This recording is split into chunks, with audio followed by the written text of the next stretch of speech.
one who understands the complexities of this ambitious cinematic masterpiece?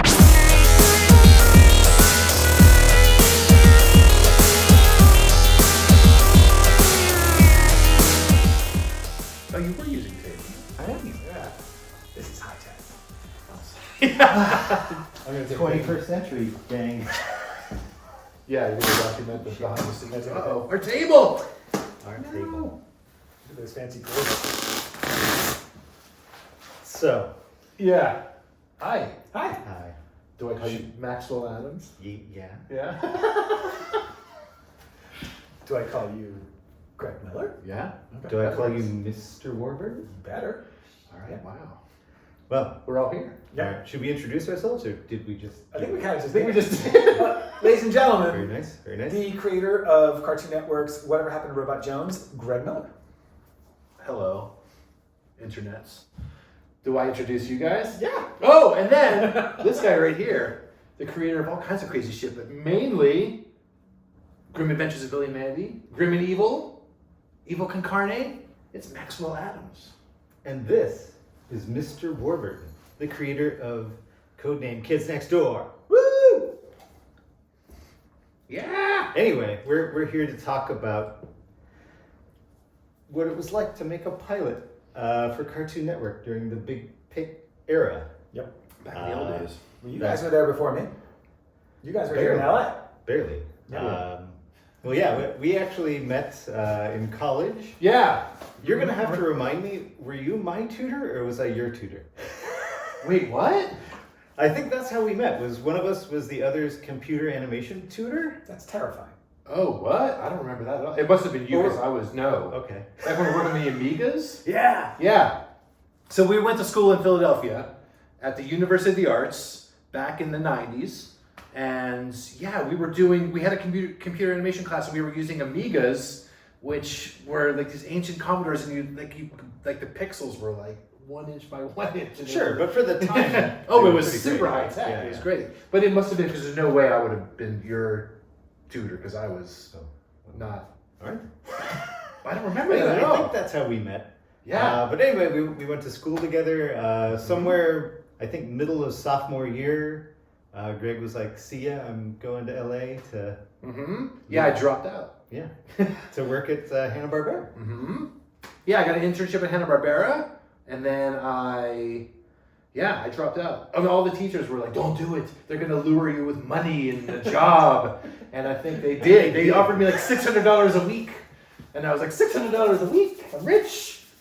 As a storyboard artist? No, I was I was interning for the summer, and then after the internship ended, they were like, "Hey, we're starting up a new show," and it was actually Dumb and Dumber. It was the Dumb and Dumber cartoon, which was the last Saturday morning cartoon that Hanna-Barbera was making, and it was contractually they were doing it for ABC, but Right. ABC had just been bought by Disney, Okay. so nobody wanted to make it except for Hanna-Barbera. Was like, well, we need the money. Okay. So I was a character designer on it, and yeah, it was like $680 a week. Okay. And I was like, woohoo, rich. My first job in 1990 was at a small studio in New York, and I was an intern. I got paid $200 a week. Ooh. $154 after taxes. Wow. I remember specifically. Yeah, right. And I survived off of like care packages from my mom. Yeah, right. But still, like I felt, getting paid $200 a week. After work, I'd sit down with one of the owners of the studio, Vinny Caffarelli, who was this old school animator who worked at Famous Pictures on Popeye and stuff. And every night we'd sit down with like a pack of cigarettes, a bottle of champagne, and he'd be like, "Today we learn exposure sheets." Yeah, right. And it was like, I was like, Yeah. I'm getting paid for this. Mhm. It was pretty cool. But yeah, it was not a lot of money starting. Yeah. Similarly, my internship at Film Roman was about $600 a week, and it was the same thing where pretty much anything I was interested in, they were like, "Oh, you want to do our work? Yeah. You want to do backgrounds? You want to do storyboards?" Yeah. Yeah, I can't believe, wait, they didn't, I didn't get paid for my internship. I don't think I knew. I didn't think I knew your first gig was at Film Roman. Mm-hmm. Okay, I didn't know that. I And thought after that, I ended up applying at Hanna-Barbera for Cow and Chicken, which... And how'd that go? Were you doing just boards on that or models? I started doing props. Okay. And then I wanted to do boards, so I kept doing board tests, and eventually they were like, "Okay, do a board." Oh, yeah. then you were doing them all. David allowed you? Yes.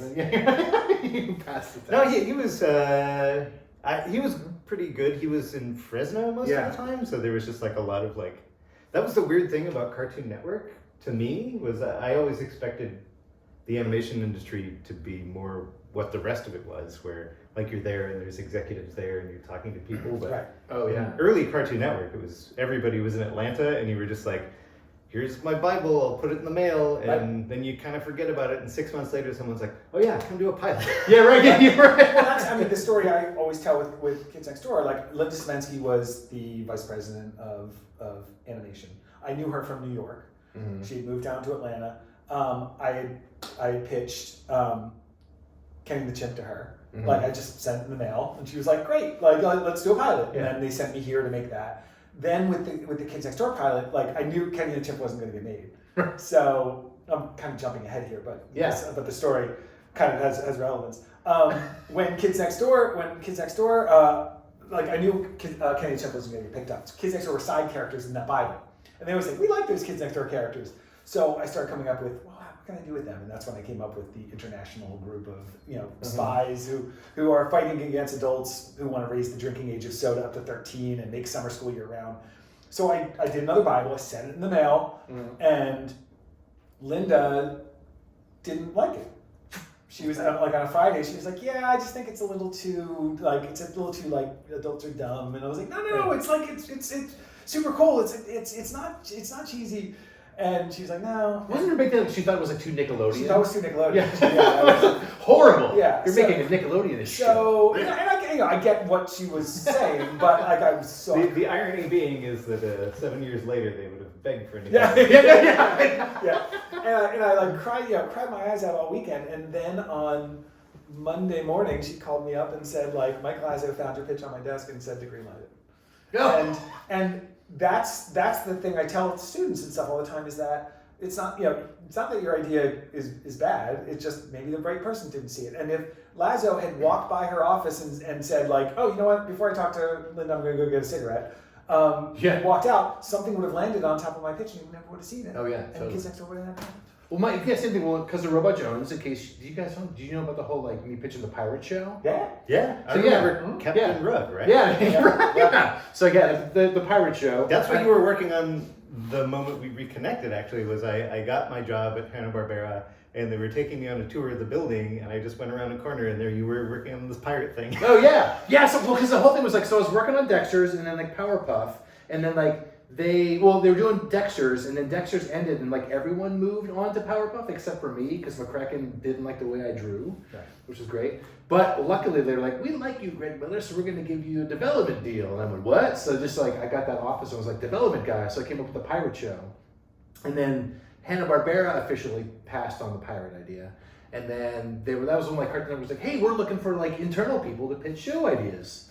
So then I'm like, oh, great, I'm going to pitch this pirate idea. It's going to be so good. And I made little standees, and made little artwork, and I had it all set up. And I went and I was like, had my meeting, and I was setting up the artwork. And before I even said anything, I think it was like Linda, I'd be like, oh, wait, is this about pirates? Oh, we have a list of shows that we can't make, and pirates is on that. It was like list. clowns, pirates. Yeah, they were like three things. Clowns, pirates, cowboys. Yeah, cowboys, because I think someone like told me a story where they came in to pitch to Cartoon Network, and they said before you start, like we don't want cowboys, pirates, or this, and it was like all three of his ideas were those. Yeah, right. Well, Well, they didn't tell me the list, so I'm like, hey, here we go, and they were like, I'm like right before I said anything, but then they were like, well, if you want to pitch it, you can. And I was like, fuck you. So like under the whole pitch is like, you fucking assholes. But they were like, well, we really think you're funny, so come back with another idea. And that's when I was like, well, I have this other idea about punk rock robot. So yeah, but they always said that. It wasn't so much about the idea, it was about the person that they wanted to work with. Right. Like they knew that person would be a good showrunner, would do good stuff. And so they were just looking for the right idea from that person. Right, yeah. So, So that's a lot like you. My first pitches to Cartoon Network weren't Billy and Mandy, and I actually had them as secondary characters in another show. Yep. And they were like, yeah, we don't really like this one, but who are those two? And I was like, oh, they're from my college film. Yeah. Oh, I didn't know that was your college film. Yeah. Wow. That was, that's the senior year. You were gone. Right, yeah. Right. Yeah, wait.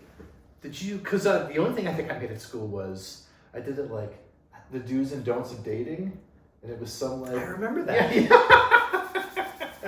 That was like the only because it was like it was weird. So Do you still have that? I do. Okay. On a VHS tape. You should put that. You should, yeah, I know. You're on Yeah. X. I know. You're should right. put- Yeah. you should No, put it yeah. Believe me, I'll feed it on there at some point. Yeah, I just actually got a VCR recently. Oh gosh. Because somebody like the Fleischer cartoons dude was like, hey, let's do a Robot Jones like little thing. So, What are we talking about? Yeah. so he's like, yeah. So like, oh, if you have any like old stuff, I'm like, well, I have stuff on like videotape. I He's know, like, oh. yeah. So I'd like check and see like what I still had. Yeah. But yeah, so there's that. But what? God, that was so fucking long. It was ancient. But it was like our sophomore test. We had to do. That was like the only animation I had done. Oh yeah, yeah. I did the Godzilla thing. Oh, that's right. Oh my god. Let me check this Yes. real quick. I just want to make sure. Oh yeah, it's recording. Have fun with the humans. Goodbye. When the place was shutting down. Oh Jesus. Like I did Ingot Pain from 10 to 10. All right, 10 to we're 10. rolling. And by the end, I was just like, Yeah. Just cramped and. "Hi, welcome back." Yeah. We're still here. Anyway, I'm still here with Adam Burton, aka Maxwell Atoms, and Greg Miller, aka Greg Miller. I think the thing we didn't finish is how you and I met, which was Yeah. So I mean, you guys You, yeah. you How guys was that? came here, and you guys were doing the Hanna-Barbera thing and all that. So you guys were already in the world of making TV cartoons. Hell yeah. I was in New York making commercials and short Beavis and Butthead and Squaw's Rock, but I hadn't done like Fido Dido, Fido Dido. Fido Dido. Yeah. Is it Fido Dido? It was Fido Dido. Yeah. No, that's So good. that's- I that's- didn't know I was gonna go. I always thought it was Fido Dido or Fido Dido. No, Fido Dido. So, Split the difference? which hilariously, like when he was on Seven Up commercials, my mom had seen one of them on TV and called me up and said, "I saw this commercial that looked like you drew it." Like I did. And well, no, it wasn't. This was before. Oh, And then really? later on, I ended up working on it, and later on, I became like the guy. I did all their style guides for merchandise. Oh, and crazy! stuff I like thought that. you were on there like from the get go. No. They were weird. doing that well ahead. Oh, weird. Yeah. That was really your style. Yeah. So you were in New York. So I was in New York doing my thing, and then I got my first pilot, Kenny the Chimp, and then I came out here, and it was just when Hanna-Barbera moved out of their eponymous building, and they'd gone to the gallery in Sherman Oaks before it was redone. Right. It was just a ghost town. It was Yeah. the mall A from Mongolian barbecue, a dying arcade. hot dog on a stick. Yeah. And the mall was empty. It was the mall from Fast Times at Ridgemont High. Yes. And it was we were just- in the Imperial Bank building. Yes. Yeah. and so I found myself in LA, not having known anything about it, with my office right next to Bill Hanna. Right. And and one of the first people to walk in my office was Seth MacFarlane, who just came in and said like, "Hey, you got the good office." I'm like, "What's that?" He goes, "Oh, people have sex in that hot tub down there all the time." I never saw anyone. But He was you weren't there looking. long enough. so yeah, I missed out on that. But I met Seth, and then I met you by the copier, and we started talking, and you said you went to school in Philadelphia, and we both had to show in development, or I was actually making one. You had already made your pilot. I'm trying to remember. I think I feel No, I like was you making had already made Kenny the Chimp was I was making that. You were still working on I Am Weasel. That seems about right. Yes. So you hadn't done Billy Mandy yet. Right. So so I was ahead of you guys in making with Kenny the Chimp. Yeah. Because I think it was that was when like Seth and I were both just the development guys. Yes. Yeah. Seth, Yeah, and Seth was hiding in his office. He was supposed to be working on a Jetsons movie, but instead he was working on Family Guy. Well, because it was like we were sharing a wall. Like he was working on Family Guy, which was supposed to be like little like bumpers Interstitials for America's Funniest Home Yes. Videos. Yeah. And then I was doing Robot Jones and not working on like my Adamant thing I was supposed to be working on. But then and then I think So I don't remember where I met you. I think somebody brought you around and went like, "Here's Tom." Right. Because I don't think we just like randomly. Was it Diana Ritchie? Maybe. Probably because you were friends with her. Yeah. And, she was introducing new people, so we probably met at some point. Diana Ritchie was the line producer for all of our shorts. Is that true? For mine. For the start, she started out on both of my shorts and then moved off. Both. Is times. she still She's still at. I think she's still with Not Seth at. American Dad? Yes. Yep. I think she's still there. Yeah. So I came into that first pilot. We're old. Yeah. We mean. I'm old as well. Yeah. Um, How old are you? Tony? so 11 billion years old, or at least I feel. Oh. So I came out here to do that first pilot. It was 3 months. And I was so excited, like I wanted to meet Gendy, I wanted to meet Craig, I had them do me drawings and stuff. Like, And then you met him and you were there. No, I was just so nerding out on being because I wanted to show on Cartoon Network because of Powerpuff Girls and Dexter. And I thought, I love what was going on with those. So meeting you, so then Linda told me, you met Greg, and Adam, like, you guys are like the Pennsylvania farm team. That's right. Because we were all like, all of us had shows that were in the works and stuff like that. So, and one by one, amazingly, we all got shows, which was also kind of crazy because back then, all the shows were coming from Cal Arts people.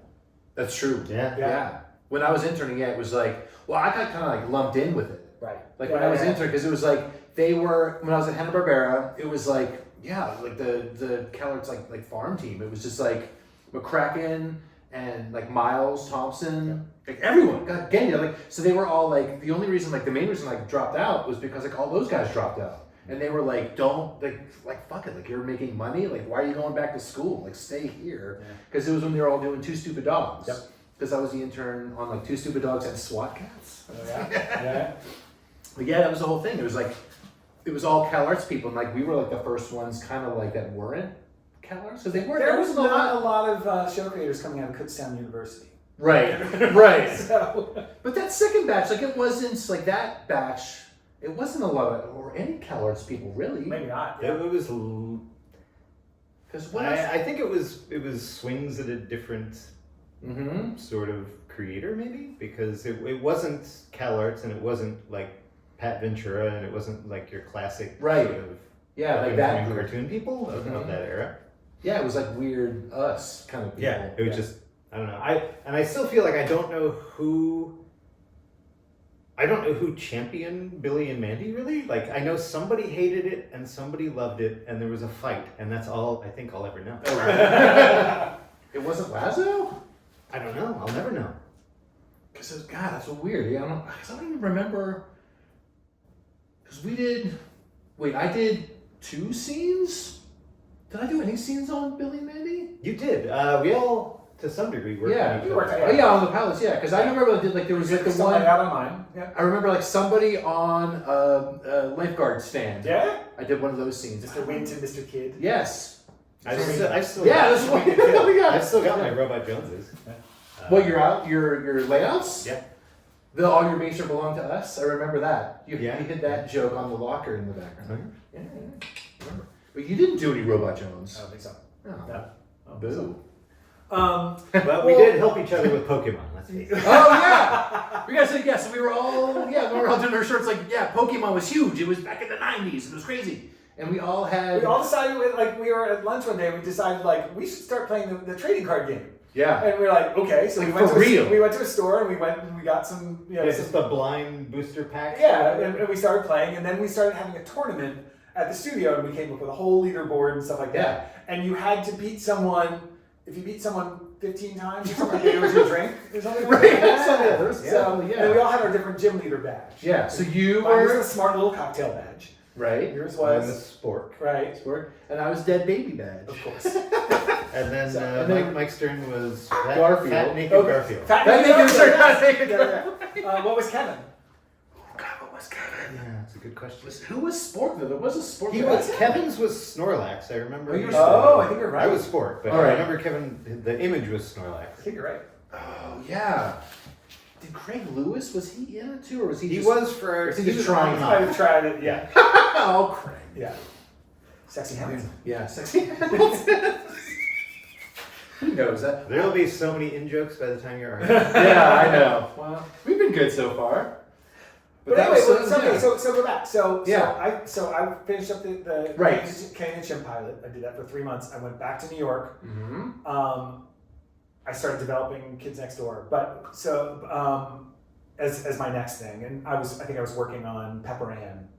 Right. Doing design for that from New York, Mm-hmm. and then I started developing Kids Next Door. So you guys were now moving forward on Yeah. You're moving on Billy Mandy. Did you do Billy Mandy at the bank building? No, or it wasn't until. Yeah, I did. I pitched it at the Hanna-Barbera Right. building, and then we moved over. Yeah, same with Robot. But so then what happened? So then when you guys were doing that, and then the Big Pick Weekend happened. Right. So it was only 3 shows. It was yours, and Longhorn Double by Animatics. Yeah. We'll get to that. Okay. Yeah. Because I don't even know. Because was yours a pick too? Yeah, and mine was a pick of 1 out of 10. Oh. So Well, ours was there was a batch, Right. And it had whittled down to we were part of the top 3. Which Yeah. I don't know how that got whittled down. I think it was the execs. Yeah. Execs did the whittling. Yeah. But yeah, because that was there was never any pre-votes. It was just the top 3 when they did the call-in. I think that was the difference, right? Was for Kenny and the Chin. There was no big thing. That was just they decided no. Okay. Is that still? Can you find that online? It's still it's still around because they actually made it part of the episode. They one of the first episodes we did was 7 minutes because it was a 7-minute short. Right. They made us do 3 sevens. Oh. So to fill in the 22 minutes. Oh. So we did. So Kenny and the Chimp was a part of the Kids Next Door. Series. Oh, crazy! I didn't know that. In the same way that Evil Concarne ended up being part of Grim and Evil. Oh yeah, right. Oh yeah. Well, for me, so that's where we crossed over because I was doing Evil Concarne when you were doing Kids Next Door. Okay. And you were doing your second Robot Jones. Right. Yeah, because it was since I got second place in the call-in vote. Oh, that's right. I forgot you did the second one. Yeah, because they were we're not sure if we really want to do it, so do another pilot. I forgot. So that was the one where. Is that how that went? We're skipping a little ahead here. But Why? What? No, what am I missing out? We have to talk about the Big Pick Weekend. All right, let's do it. I didn't mind it, by the way. No, I didn't mind it either. It's It's a weird, at the time, looking back, it's proto reality TV. We weren't really there physically. You couldn't see us. Totally. Yeah. But just that idea of You get voted off the cartoon island. getting voted off the cartoon island. Yeah. Right. Yeah. Totally. So that part was weird and unexpectedly stressful because I don't think anybody really signed up for that necessarily. No. Well, I mean, some people were upset about it, because some people were super pissed. But I didn't give a shit. For some reason, I guess because I was one of the top 3, so I didn't. Well, yeah, sure. Right. So yeah, peons. But I didn't. It was kind of as I looked on it as a viewer. I was hey, if I was a kid watching this, that's kind of cool. I could call in and be I love. I was upset because I finished my pilot, and then it was the first one done of the 10, so I had to wait for all the other ones to get done. Right. And then they went through the whole Big Pick Weekend thing. For Kenny and the Chimp? No, Kenny and the Chimp wasn't. That was. Was there any other that were getting made at that time? No. No, Kenny and the Chimp was the only only project to survive the merger between Warner Brothers, Cartoon Network / Hanna-Barbera. Yeah, right. Oh, So, crazy. It was in development at Cartoon Network, and in development stuff. Months go by and you never hear anything. Yes. And I think I called Linda one time and said so what's going on with Kids with Kenny and the Chimp? She's like, oh, it's going great. I'm like, it is. She goes, oh, yeah, it's the only thing that survived the merger. I'm like, was anyone going to tell me? Yeah, right. That's another thing about old school Cartoon Network is you were just so divorced from the communication that you'd be like, well, I guess it's over now. Yeah. I guess I just got to move on. And then they'd be like, oh, hey, so we're moving on to the next step. And you'd be like, Wait, what? Yeah. okay. Because it was how long? Because when I was doing Robot in development, I started at Hanna-Barbera when it was in the Hanna-Barbera building, and then it continued on to when we did the Imperial Bank building. Because I was development guy, but I was still secretly working on Robot Jones on the side. But it wasn't my job. It was I was doing because you would I don't know what happened to you guys. So you would do there was the milestones. Yep. You would do A script. Mm-hmm. Or even the Bible was turn in the Bible. And then you would wait a month or 2 months, and then they would give you notes, and then you would okay, and it'd be okay, scrap everything and start over again, and then you wait another couple months because you would be I gotta finish it because I want to make sure I'm getting paid because you wouldn't get paid until you got your milestone. Then they were okay, we approve that you did this, and now we'll pay you, and then we'll give you notes in 2 months. You're It was not. It was not a lot of money. It was I feel no money at all. In that very specific way, the only difference between back then and now. Fuck, I forgot lost my train of thought. Oh no! Yeah, there's gonna be a little title in there. Oh, that was so no. But they were. I mean, I'm trying to save you. I don't know if I can. Nobody can. Nobody can. No, but it was like it takes so long. It was like by the time they greenlit it, it was like, I think like I was in development for over a year and a half. Oh, I was gonna say. See, I told you. Yeah. Yeah. The only difference between then and now is back then the executives lasted long enough that you could take 5 months. Yeah, right. That's a good point. Yeah, true. Right. Yeah. Yeah. Although I barely. I went through a few. There was a few execs that went through on mine. Linda Steiner. Did you guys have Linda Steiner? I didn't work. I knew her. Like I never. Who was great. worked with her directly. I liked her, But she was gone by the time we were She was there very briefly while I was there. Because it was like, I'm trying to think, did you, when you were doing Billy Mandy, did you work at home doing it, or did you do it at the studio? The pilot? Both? I mean, I had space at the studio, but it was... Like at Bank Building or in the new building? I think it was the bank. The new building that's now closed. Yeah. I think it was the bank building, because Yeah. there was a time when we were all together at the actual Cartoon Network building. Yes. In Burbank. Yeah. Doing our pilots. So, Yeah. So I think But I think I might have been like, that it was the end. It was when it was you, me, you, Phil Stapleton, Mike. I think that was it. At that point, Mike Stern. Oh, okay. Yeah, I mean Kevin. Kevin was working on Kitty Bobo. Kitty Bobo, which Right. was in my batch. Right, Yeah. because I did some scenes for him. Right, which he got, I think, second runner-up. Oh, did he? Yeah. What's his Because John McIntyre got third place. Yeah. What was his With My show? Freaky Family, Oh, right. and then Kitty Bobo got second, and then mine won, Yeah.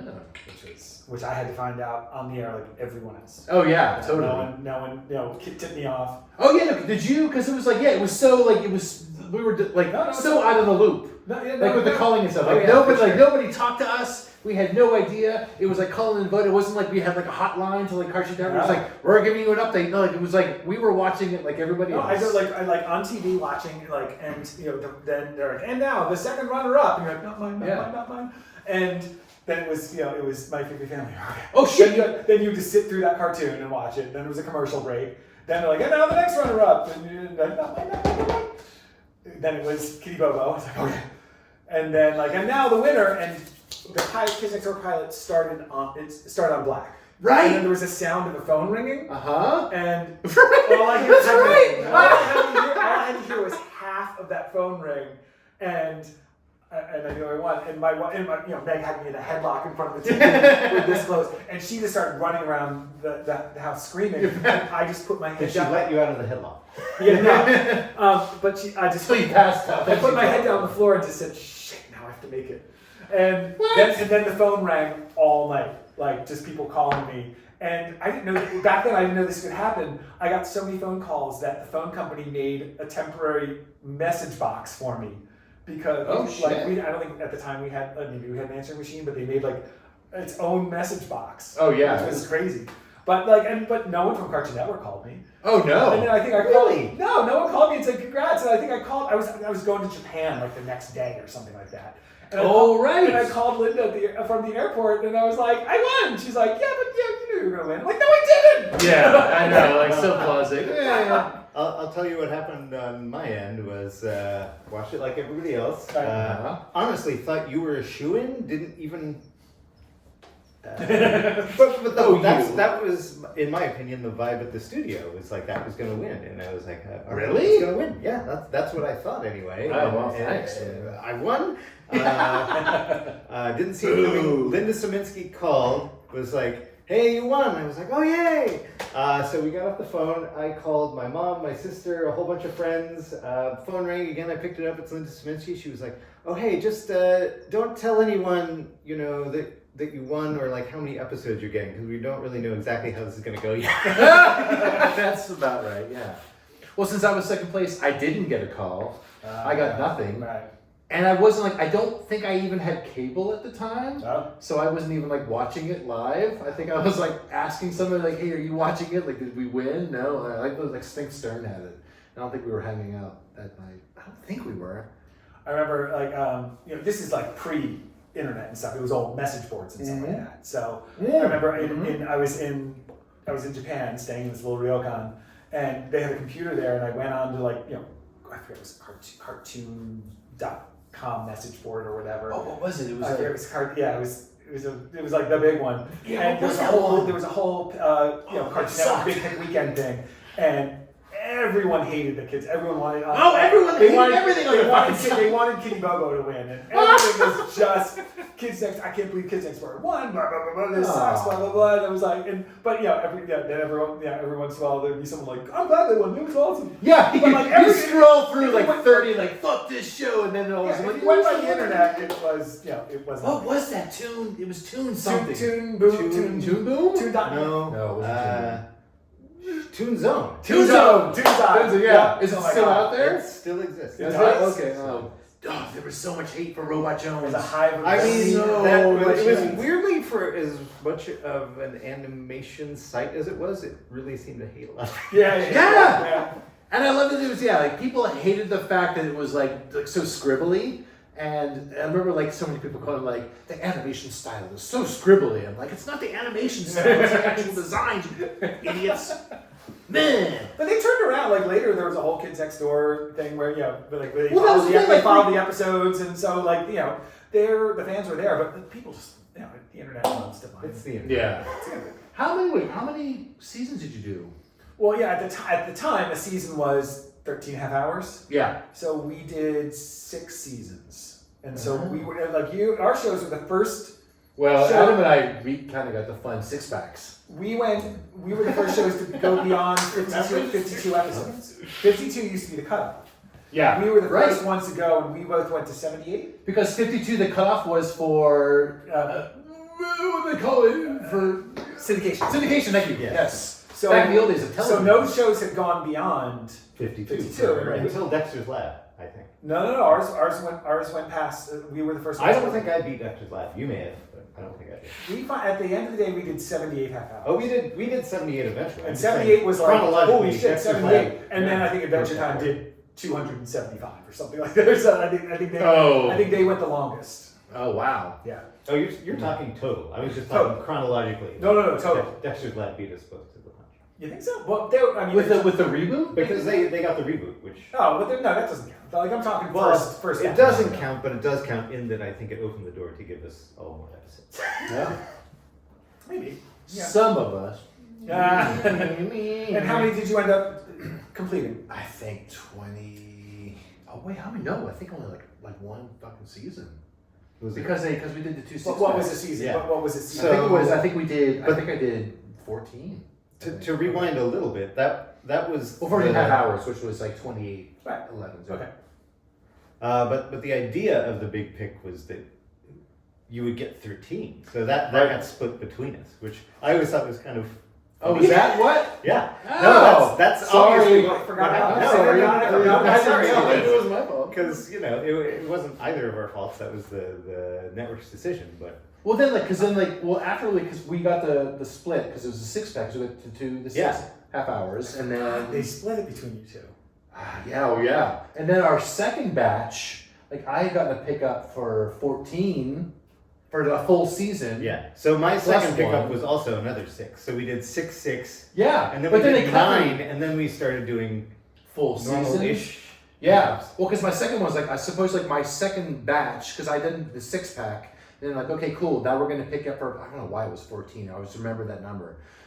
But Jim Samples was like, yeah, you got 14. And then we were in on our 7th episode, and then they went, no, we're gonna cut you to a 6-pack. Right. And so it was the kind of thing where it was we're gonna cut you now, and everyone in your crew is getting fired. And I went, And it's probably important to remind people that it takes a year-ish to produce one episode of animation. So roughly, yeah. One 11-minute episode. Yeah. So from writing a script to pushing it out to the network. It Yeah, takes right. 1 year, and then they may sit on it longer. But Yeah, right. Yeah. And rearrange it. yeah. Did you guys- So if you get 6, that's a half a year-ish of work. Mm-hmm. Yeah, right. And then everyone then gets laid off. Yeah. And then you lose all of your artists. Yeah. And then you're like, I gotta you're like, well, get some more. Like, I gotta get everyone back. But everyone's like, And this is why I think it's so important to have like consistency and a steady crew and like shows that get picked up for one season and then canceled. It's like that whole crew's gone. Yeah. So Mm-hmm. We were lucky because we were in New York and because we were an outside show, we were more expensive. So they were always looking to save costs, and you save the costs by the overlap of seasons. So we got picked up back to back to back. Like we never had a hiatus. That's what. Which was great, but it was also exhausting. Now, the board artists would have like working for 3 I know, but like it was great. Like I loved it, but like it is a lot. It's like by the end of that. It's show, like running. Yeah, it's like you've been running like a sprint marathon. And I think I told some of the story. Like it wasn't until like 5th season, I was in the cab on the way home, and I was just exhausted and wiped out. And I was worrying about whether the next season was going to happen or something. And I had this sudden flash, like, wait, I did it. Like if the show got canceled tomorrow, we've done 5 seasons. Like the show's a huge success. Like.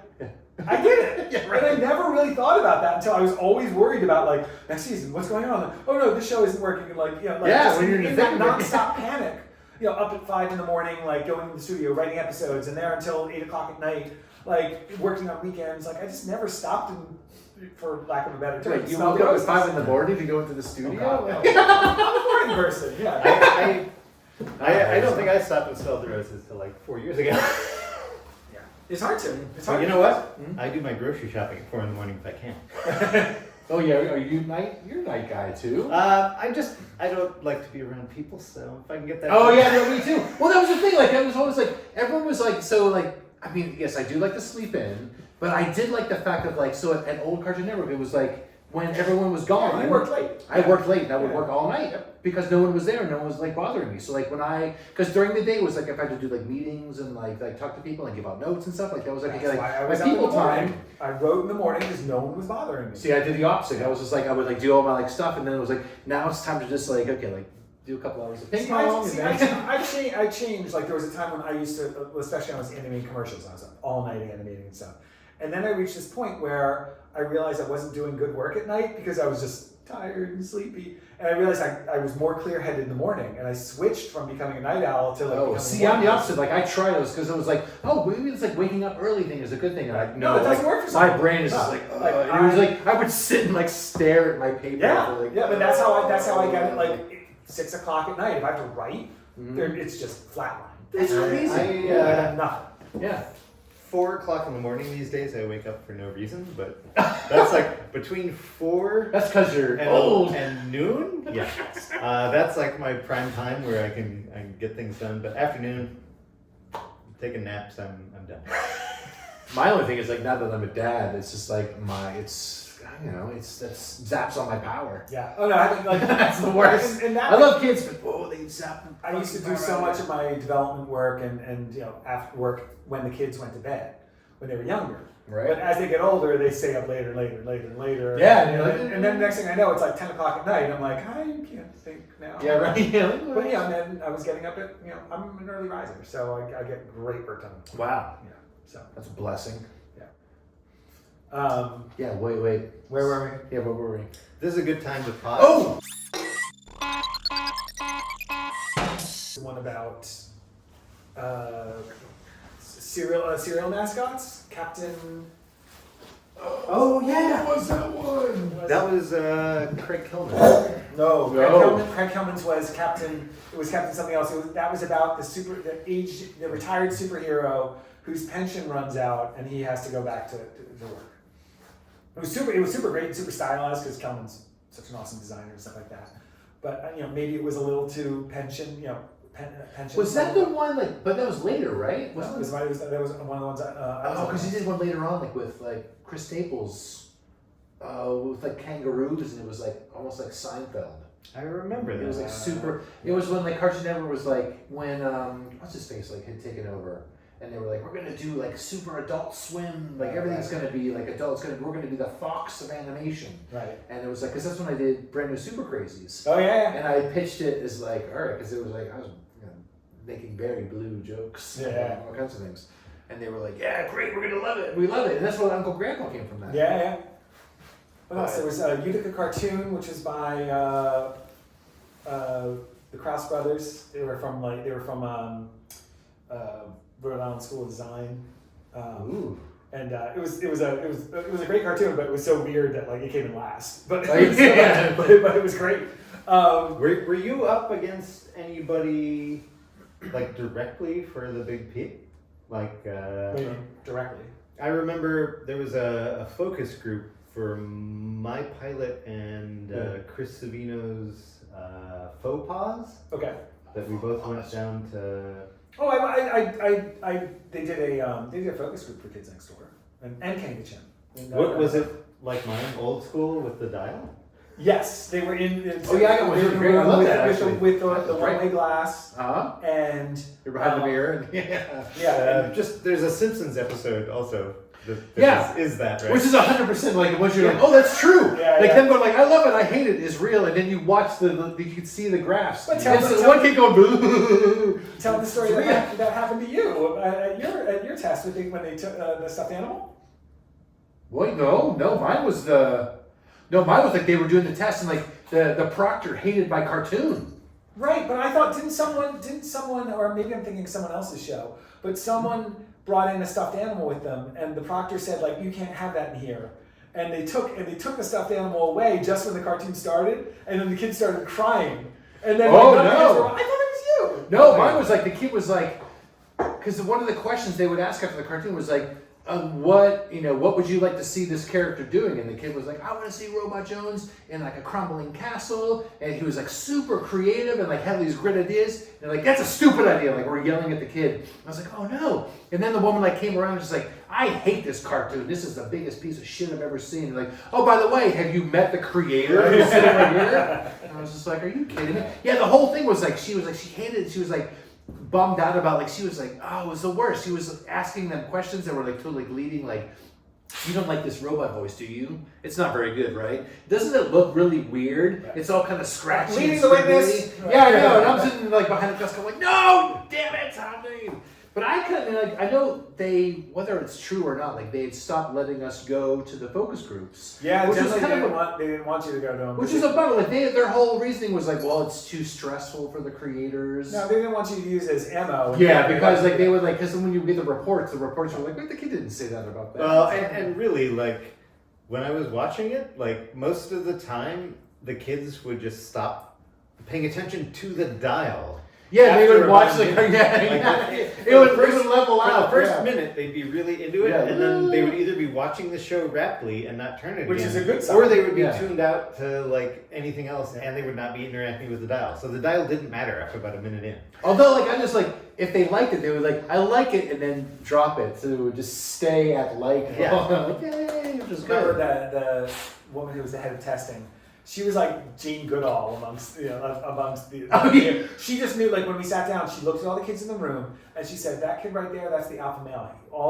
He's gonna be the first one to speak up, and all the other boys are gonna fall in line with him. That girl, she's not gonna like Professor Triple R extra large because he's mean. That girl over there, nice Catholic girl. She's like she just went around the room and just called out, and she was dead on with all of them. Oh, yeah. Like she had done that so much, she just knew from the moment they sat down who they were. I think the secret would be to get that woman under your sway. Yeah, totally. Well, no, the thing was like, it was like, I don't know, did you see your reports when they came back? I don't know if I did. Because I saw my report and I remember there was like things, because I was there, that they had like taken out of context. They were like, to prove that the Robot Jones voice isn't good, this kid said this. I'm like, no, the kid didn't say that. The kid said that about something else. And it was like, wait, this is all kind of like very doctored to like put forth whatever they wanted it to say. And I was like, Well, I got that for Billy's nose because they were very anti-big nose for a long time. oh, really? And they were like, he's got a big nose. And I was like, Yeah. Yeah, and man, but when did they make you switch from Grim and Evil to Billy Mandy? I mean, they never. Okay, they did make me. Yeah, I thought they did at some point.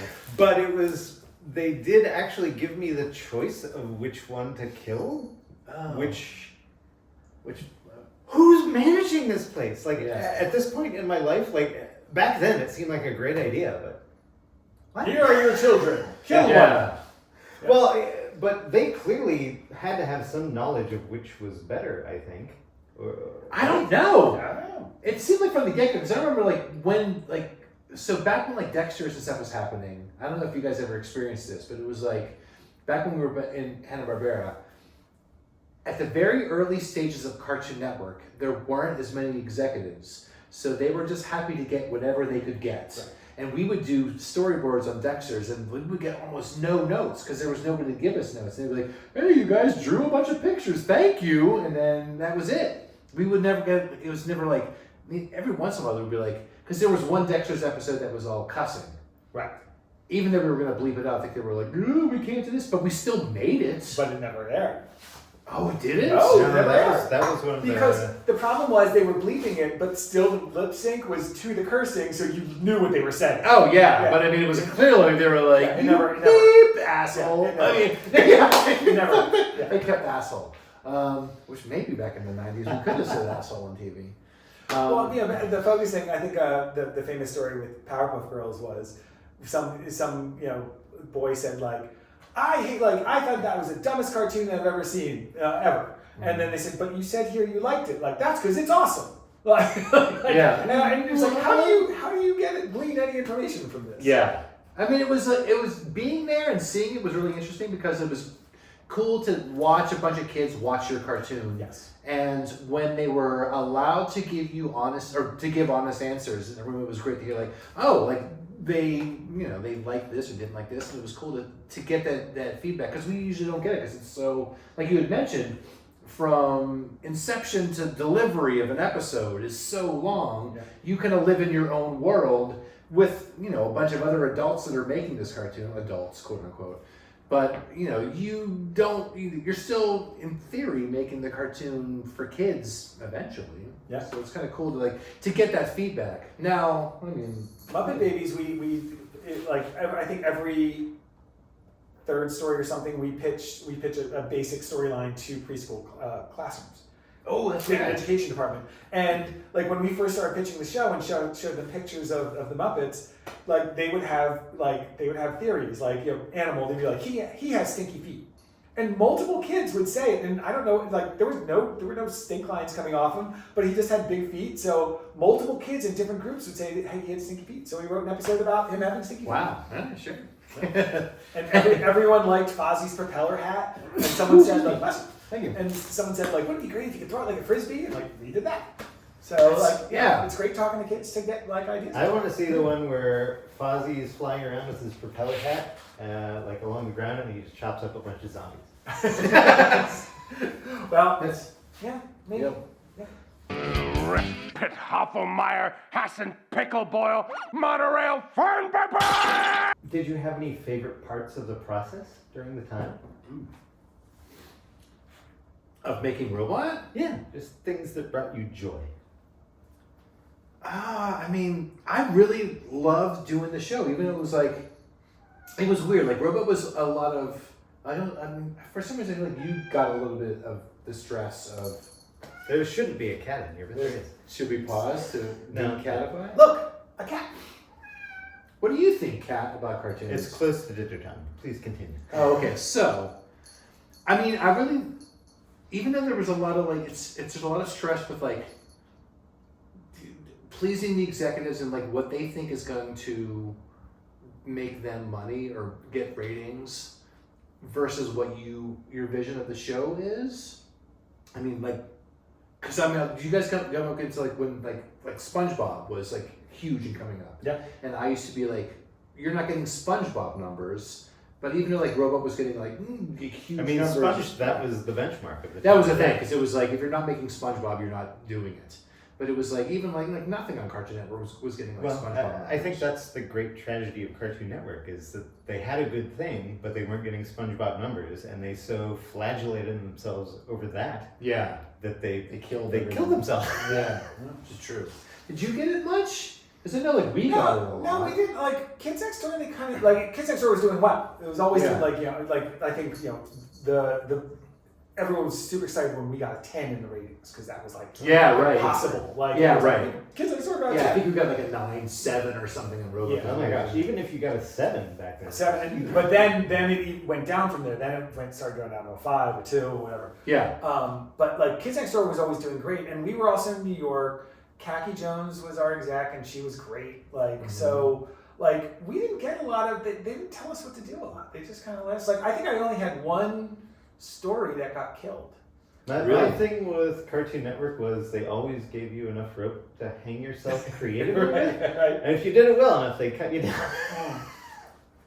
No, we did. I loved it just because I felt like I was making independent films. Like I was getting to make the show I wanted to make with people not really telling me how to. Of course, standards would have a note about like, okay, there's too much boogers in that scene.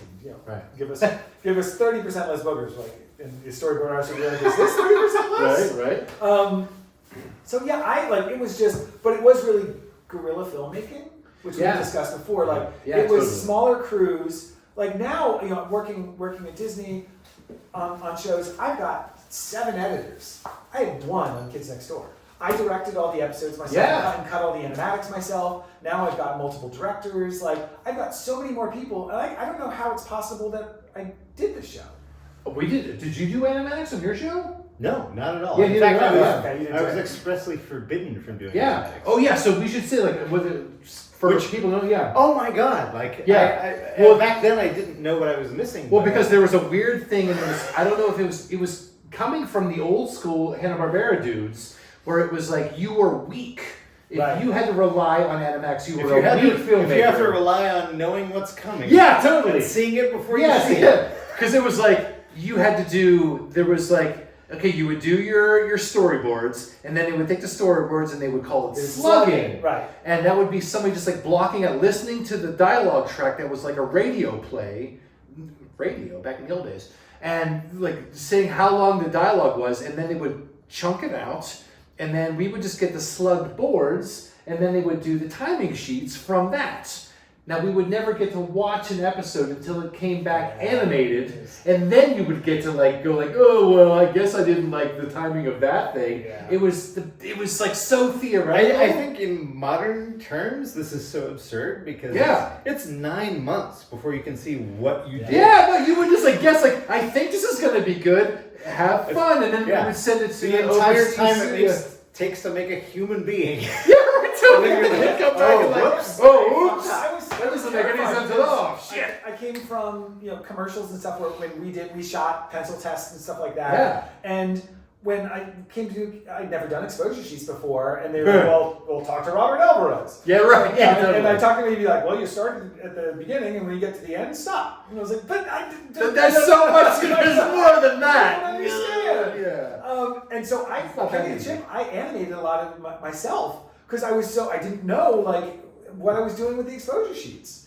So did you ever have to learn them? Like I had to learn. I had to learn them eventually, but like on Kids Next Door we did exposure sheets. But I just hated the whole process of it because it was even if you wrote the most detailed exposure sheets, it depended on the animator that got them. So sometimes the translator. There's so many steps. They ignored them completely. Like and what I always found fascinating about Alvarez was he didn't do a lot, but his shows generally came back really good.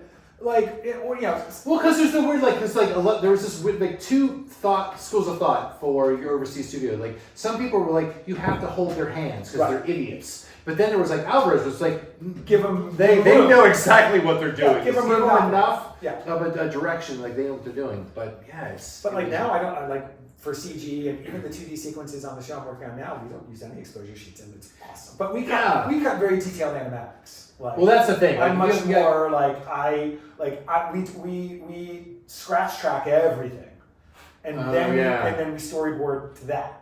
That's like since that was the thing. Like it took like actually years to get out of the like no Animatics are for the weak. But now I'm like no way. Like that's like it's so it's good. An insurance policy. Yeah, totally. It's like I know if you could like watch it and figure it out. Like even like talking about like doing scratch tracks. And like even before the actors come in, right? Because now you got your finesse jokes with the editor, and like you can in the microphone just redo the joke. Oh, that doesn't make sense. yeah, Oh, let's do it totally. again. You can change the expression. Oh, Throw it to the that edit. was the entirety of Jellystone, was Right. and to some degree Fisher. Bishop's. Yeah, Bishop was all Bill and Carl Yeah. just in the animatic room, just redoing stuff, like making it funnier, redrawing things quickly. Yeah. I love it. Now, granted, you can go down a rabbit hole and never get anything done and keep working. True. But if you know what you're doing, you can you can keep it moving and make it better every step of the way. Well, the crazy thing too is like, so when we were doing our pilots, which I guess should bring up to the people, we were still doing storyboards on paper. Yep. Even like I was still like, did you guys do digital ink and paint for your cartoons? I was, I think, the very first one to do it for. Okay, because I was the last one that was ink and paint and cells for Well, robots. Kenny the Chimp was cells. Okay. Because we had traditional hand-drawn animation, but everything was scanned and colored digitally. Okay. So what? Because I was going to bring up is like we, for the most part, when we were doing our pilots, like I did. It was character layouts. Yeah. But it was key animation for yours and yours, Yes. and you did some for mine. Yep. Did you do any on Adams? No, I don't think so. Did you not? I think you did, but Because we would do it, because it was like back like we had our animation tables and we had our animation paper and we would have our freedom guides and we would draw it. And like I did 2 or 3 for you and 2 for you. For me, yeah. I forget what those scenes, yeah, but it was like still, and even like when we got our shows made, like where your boards were still on paper probably. Oh yeah, Yeah. totally, absolutely. Because Cintiqs didn't come in. Kids Next Door, all the boards were done on paper. I mean, all of our pilots we did layouts. Yes. Yeah, we were all late because like I remember like because like Stern and I did the bulk of ours for mine. Like those are the drawings I have from Robot, or the layouts. Yeah, totally. Because you did at least 2 scenes, I think. But that was for the second pilot. Mm-hmm. But that was like because I did layouts for the first and second pilot, and then for the music video. For the News of Mr. Pendleton, which was like, because I had to do my original pilot, which was 7, and then my second pilot was an 11, because that's when they were starting to be like, we're going to do 11-minute episodes, which left a weird little like buffer of like, we've got like 3 or 4 minutes to kill. So I was like, well, can I? Because my original idea for Robot was like, I wanted to have a music video in every episode of a different style of music and a different style of like design. Right. And they were like, no, we don't want to do that. But I got to do one, because they had to kill that in like 4 minutes. Right. So we had to do, but the crazy thing was, I did the layouts for it, and we got Paul Coker, that Mad Magazine artist, to do like a bunch of like artwork. So like he was sending me he was faxing me these like drawings like every day, like 5 or 10 like pages of drawings. So a lot of that stuff like we just like cut out and stuck it on the animation paper, and it was like his drawings. But then, because of the schedule, we got no retakes. So if you watch it, it's fucked up. There's so many fuck ups. We got no retake budget. I have so many stories about Cartoon Network being like, no, we can't afford that retake. Yeah, I know. Okay, Like, I guess going you're back to right. like, I guess I can't do it. And then I'm like, what? Going back I to would like, pay for that retake out of my own Yeah, pocket. At that like point. now that we know how much it cost. Yeah. Because I had game-breaking retakes early on that they were like, no, you can't do this. Where like Mandy's smiling, and I was like, they made Mandy smile for no reason. Oh, and they were yeah. like, sorry, can't do it. But that was because it was like going back to like the talk about like being guerrilla filmmaking. Like I was so afraid of because they were like, here's your so for people who don't know, retakes are like when you get mistakes from the overseas animation studio, you get to do a retake to like fix whatever it is, but you have a certain amount of money to pay for your fixes. Back at old Cartoon Network, it was like, you've got like $2,000, and every time you went, I don't like the way that looks. It's like, okay, cool. $100. Subtract $100. Yeah. So by the time you're like, oh, I don't have enough money to pay for like the robot's eyes disappeared in that scene. I'm sorry. So it was like a lot of times, like I remember it was like nickel and diming to get like do I like that mistake or that mistake less? What do I do? And now you can fix so much digitally. Like I got After Effects artists that can like fix. They're sorcerers. Well, even back in the day with Billy and Mandy, like that was the benefit of having the digital ink and paint, was that I could take things, and for the Billy and Mandy DVD, I did frame by frame like Oh fuck. 300 and whatever frames of like burn marks on people just to get it done because it wasn't done. Yeah. Oh my God. And who was gonna do it? Yeah, no one. Yeah. Yeah. Well, the thing was like, so the reason I couldn't do it with robots because we had, since it was all like drawn, like really scratchy and all the line work, when they would feed it into the computer, like early on when it was like really early stages of digital ink and paint, they couldn't scan it in and had enough rate, like frame rate, or so it would come back all moire effect. So all the like the scribbliness would be like this strobing and like rainbowy. Right. And so they kept on like, whoa. And it was also a game, especially with exposure sheets. It was like if it was the overseas studio's fault, they had to do it and pay for it. Right. If it was your fault, then you had to pay for Yeah, it. yeah. So you're always kind of finding ways for them to make it their fault. Like And well, we they'll asked for find the ways. sheet over here to do Yeah,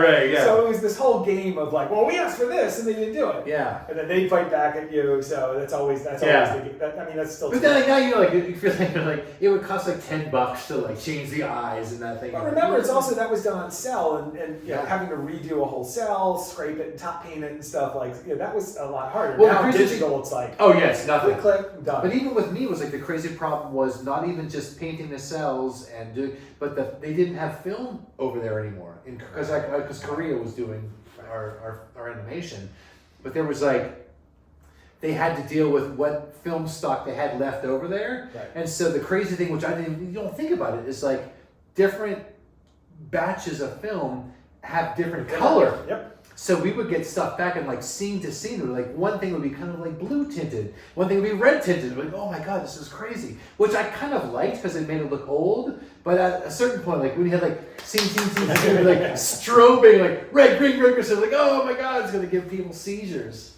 But you know, that's what we had to do. Like it was telecine. Yeah. Back in the old day, we had to like sit, like feed it through a machine that would like Do the rank. Yeah. There used to have to be a whole separate session. Yeah. Oh yeah, no, Color yeah. Match frame, I'd go like That was the which is most- great because Match frame would make chocolate chip cookies now. We'd go over and like just gorge my well, stuff on that chocolate part was chip great. But the frustrating part for me was like technology had moved on already by that point. Oh, yeah. And I was like, I could do this at home. Yeah, I know. Well, I know. Not me. I'm so old school. I'm like, hey, I love it. That's why I was your tutor. That's what I was saying. So you There's said- no way like I was your computer tutor because like I was so like what? No, I just think about like with like all the technology I have today. Like, oh my gosh, if I had that when I was doing Kids Next Door. Like, yeah, Kids Next Oh Door my had God. all the 2x4 technology, these crazy vehicles built of all this stuff. And Yeah. if you wanted someone to draw that thing rotating in space, it always came back looking like Yeah. crap. Because, Yeah. And now they could build a simple 3D model of it, tune shade it, and like I just could do so much. But maybe it would have lost the charm that it has. Yeah, no, so it there's might not be something- as might not be as good. In the Billy and Mandy pilot, I did, I think it's a 360, maybe a 120 camera rotation. Right. Bring out your protractor. Are there ways that you throw obstacles in your own way? Oh wait, no. I like yeah. Kids Next Door. That's all I did. Like it was always like, let's do this. Oh yeah. Like for like, sure. I wanted to do one shot where there's the kids are trying to get a cake and they're in a mansion and it's a long truck out from 18 miles away going all the way into the, the house, through the hallways, through everything, and it goes to the cake, and then the alarm gets set off and the camera goes out and then the house explodes in a thing of icing. Yeah. Now draw it. And we did that. We went to the CG department in Curious Pictures and actually like built it. But like I'm a cheater. I never want to just do the same thing over and over again. I'm always finding some way to do things differently. And in Kids Next Door, every season we did an art episode. So we would do like one, I think the first one. Gosh, what was the first one we did? Gosh, I don't even remember the first one. But anyway, one was we did an episode in 5 different art styles. So it's all the kids telling a story, a Rashomon sort of story. And so number 1 we did in CG. Number 2 we did in comic book style. Number 3 we did in like cutesy like kid drawing. Number 4 we did Dragon Ball Z. And number 5 we did UPA sort of style. Another episode we did with no voices. It was a fly buzzes into the treehouse, and goes in. Oh, I said that was and a goes cool in one, yeah. each one of the kids' rooms and how do they react to it. Number Yeah. one, the fearless leader is afraid of it. Number two, the scientist wants to learn to fly like it. Number three, wants to have a tea party with it. Number four, wants to kill it. And number five, the voice of reason just lets it go. Yeah. And it was a great. That was a cool all episode. music and all. Nobody marries it? Well, number three wanted to dress it up, but you know, like I always wanted to like, and that Curve. it made it made things harder. But at the end of the day, like you're Yeah. glad you did it because you get something amazing. Well, I mean, here I'll trump all fucking robot's voice, Mm-hmm. Oh, well, yeah, we should. Which you did So not we should- fight about. which I had a big fight. There was a big fight, but I mean, so the original pitch of the show was, and this is like what sold it. What? I got Oh, something to say after you're done. yeah. I you think might it'll make know. you happy, I hope. Okay, maybe. So the original, like the elevator pitch was like it was a punk rock robot that spoke like a speak and spell and had to like deal with humans in junior high. And so my thing was like I really wanted to figure out how to make robot talk like a speak and spell. So I did like lots of research about how to find out like text to speech like back in the 90s when it wasn't that It wasn't much. that, yeah, it wasn't, It that wasn't a easy to lot. do.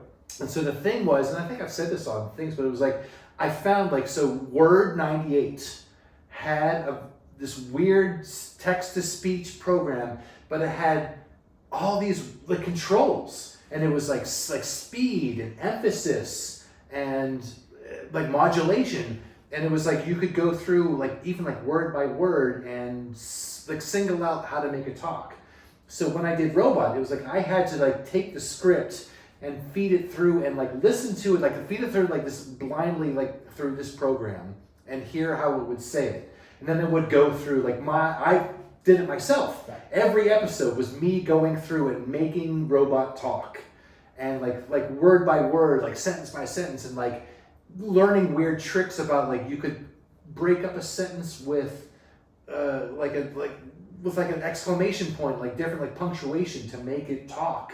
And then like beyond that, like using these sliders to make worse things. So it was like Robot's voice was like I had a whole pass of just me making Robot. It was like I was Robot, Right. which was fun, which was great, and I loved it. Which was like I was like with like again, the whole gorilla cartoon making thing was like like it was me. It was me like sitting there like in my office. And how many places specifically ask for that?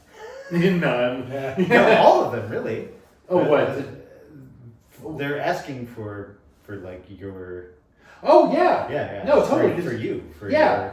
It was like, cause it was like with like, but it was so much fun to be able to control so much of it. And Cartoon Network was always like, we can't afford it, but it was like I want to do it. So it was like, luckily, I don't know if you guys have like, I mean, who? So anyway, like Janet Diamond was my line producer, who I love her to death because like she was. For as much as Cartoon Network was saying like we don't have the money to do it, Janet was like, no, we can like take like $100 from here or this and that, and like to make sure to, like she was really cool with like whatever you want to do, I will facilitate it with like finding the money here and there. And it was great to be able to like to do stuff like the robot voice or the music too. Like I got to do all the music for Robot Jones. Oh yeah. So like I got like Janet was like, here is our budget for the Invisible car. Oh, that's right. So yeah, we got like she was like, here's our budget for money, and so we got to. I got 2 weeks in a recording studio with a producer and got to basically like record an album, which was all the robot music, and it was amazing. All It right, was like, go back. You about the robot voice. What happened with the robot voice? oh, the robot voice. So originally, yeah, we did the robot voice. I did it, and I was really proud of it. And I think it was like, and that was the thing, like during the focus groups, like the kids really loved it, but the studio did not love the voice because it was. They didn't think I had enough life. I mean, do you want to hear the real It story? was your Billy's nose, in my opinion. Yeah, The totally. thing It that got was- fixated on. They hated it, and here's the amazing. This is one of my favorite stories. Mike Lazo, who ended up being more of was an our Adult Swim. He was the overall. He kind was of- the the overall boss. executive. He was the Before boss. Adult Swim. Yes, he eventually like after Robot, he kind of like went over and just did Adult Swim. I think I killed him. He was in charge of all of Cartoon Network. he hated the network hated the voice. At one point he came out, I remember him sitting in the couch in my office and telling me the story about like, listen, Greg, so back in the 40s, you know Bugs Bunny. Bugs Bunny originally, he was more like a rabbit. He was like kind of like more like hunched over like a rabbit. He kind of sounded like a rabbit. He acted like a rabbit. But then there was focus groups, and focus groups said that kids don't like rabbits, and we're gonna make him more like a human. So they changed him into being the Bugs Bunny that we know today. From a rabbit to a bunny. From a rabbit to a bunny that was talking with anyway. And we all as artists know that there was many different directors that took on the mantle of Bugs Bunny and did Bugs Bunny and changed it and made it. There was no focus groups back in the 40s, which is ridiculous. So I knew this, and this guy's telling me on the couch, and I'm like, you're full of shit. This is bullshit. And I was like, okay, cool, well, I'll take it into consideration. I was like, I'm not gonna do it. Then led up to the breaking point, Mike Lazo saying, oh, I think it was it with the New Year's? He called me up drunk on a New Year's, and I was about to go off to the desert to have some crazy party. Like, you're gonna fucking change this voice. And yeah, it was like, you're gonna make it Hollywood, and we want this to be Hollywood. And I'm like, what does Hollywood even mean? Like, you know what it means. So that's when I ended up having to get we auditioned a bunch of kids, some adults. We tried a bunch of different things, did a bunch of takes, and then we ended up with Bobby Block came in, which I thought was the best decision. Luckily, I think the poor kid kind of came in. I think it was dealt a really shitty hand, but it was just But it worked. It was fine. It was it had to be innocent. I mean, I think the thing that the original computer voice gave to it was that it was, conceptually, my idea was I liked the idea that it was a bunch of real kids talking to a computer, and that was awesome. And I thought that the fact that this was a character that didn't exist ever, but somehow the kids were now dealing with relating to this kid. If it had to be a real human doing it, it was great that it was because Robot was such an innocent, fun character. That's what we had to get from Bobby Block, and It worked. it worked. Yeah. It was fun. Yeah. So there you go. There's the Robot voice story. Cleaned up a little bit, but not too much. That's right. Exactly. Yeah. There's always something I think you gotta fix for the executives. Yeah, you had... Oh yeah, from Billy's nose to the Grim Reaper's scythe to the Grim Reaper himself. Yeah. Well, even because it was originally it was they loved Billy and Mandy, and then they went, no, but we like the Evil Concarne idea better. So that's why isn't that why you had to do the I mean, I think it was which I love. Easier sell, Yeah. but I think it was obviously the less strong of the two shows, and I think that's where the what they were grappling with. Oh. And that's why they left it to me was which one lives, which one dies. Which is rough because you're I want to do Yeah. both. But at that point, I feel like I knew which one it was, and Yeah. to this day, I'm like, do you not know? Yeah, maybe. But wait, did you ever do any boards or writing for Billy and Mandy or No. I was so busy on. So I finished up Kids Next Door. You kind of took off and it was No. I finished up Kids Next Door. You And then dipped out, I had to wait. you did your shit and you dipped out. No, I had to wait. I was leaving Los Angeles. And I was like, what am I going to do? And Linda called up and said hey, Mo Willems, his show Sheep in the Big City needs a director. You should talk to Mo.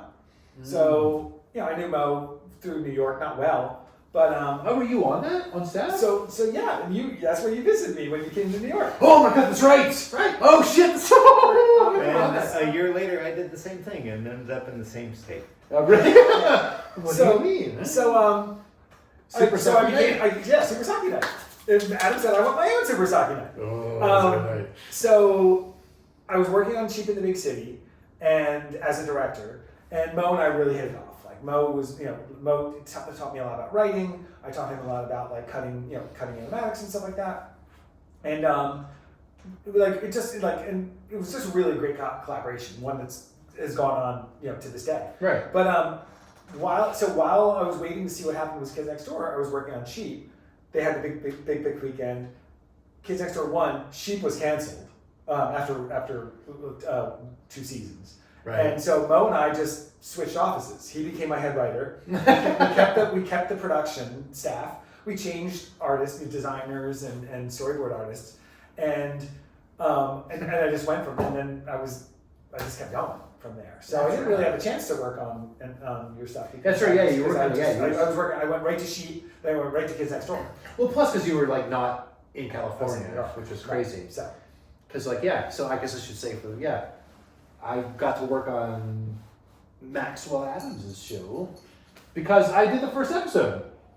I did the mom episode where mom was. Yeah, you did. Yeah. So it was like when mom. Grim versus Mom. Yeah, right. Which did that kind of establish mom as. It established both Harold and Gladys, yes. As right. Yeah, I know. I got to do the first thing as You parents. named them. Did I? Yes, you did. No way! I I didn't even know The that! rest of the series. Oh shit, no way! I was here when you were doing that because I was probably working on Kids Next Door then, like at the studio because And Jennifer Hale went absolutely berserk, which she's the voice of so many like serious video game characters. And this is like the one role where she's just like batshit crazy. Yeah, she went crazy. That was a good one. That's right, because I was working on that, and that's when I did the layouts for Kids Next Door. Because you were working on his show, and then you helped out on mine a little bit. You were down just down the hallway from me. Yeah. You were right next to me. Yeah. On the second floor. Yeah, we're on the second floor. I was like on the end corral there. I think you were next to me, and then you were like straight down. This is the saddest thing I've ever seen. I gotta fix it. What's that? Oh, look at that. Get out. All right. Now we're cat free. Now we can really talk dirty. Fuck, shit, piss, blah, blah, blah, blah. Cat poop. Yeah, it was. Because how long were you out for Kids Next Door? It was 3 months. Okay. And then I went back for like 6 months. Maybe it was, I think it was 6 months when it was overseas. Then I came back for a month of post-production. Oh, okay. Staying at the fabulous Oakwood Apartments. Oh, the Oakwood. Oh my God. It's so amazing.